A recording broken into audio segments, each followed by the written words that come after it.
কি করতে পারেন দলের জন্য সেটি আসলে দেখবার বিষয়। অপর প্রান্তে কিন্তু আনোয়ার হাল দেখে নিচ্ছেন সাদিকার অবস্থান। বডিকের প্রান্তে আনোয়ার এবং হাঁকিয়েছিলেন কিন্তু ব্যাটে বলের কোনো সংযোগ হয়নি। অনেকটাই যেন আত্মসমর্পণ করেছেন, অসহায় আত্মসমর্পণ বলা চলে। সময় যত গড়াচ্ছে আস্তে আস্তে জয়ের নম্বর কিন্তু পৌঁছে যাচ্ছে ওই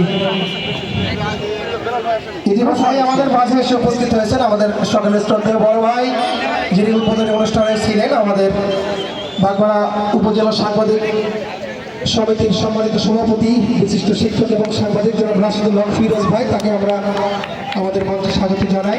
আমি একটি দুরন্ত ছক্কা মার নিহালের ব্যাট থেকে। নিহাল ছক্কা মেরেছেন, কিন্তু তার বডি ল্যাঙ্গুয়েজ থেকে মনে হচ্ছে পাঞ্জুরি তুমি এখনো কত দূর।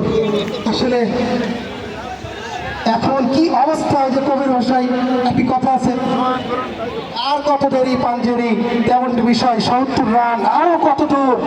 এ কারণে কিন্তু ছক্কা মারার পরে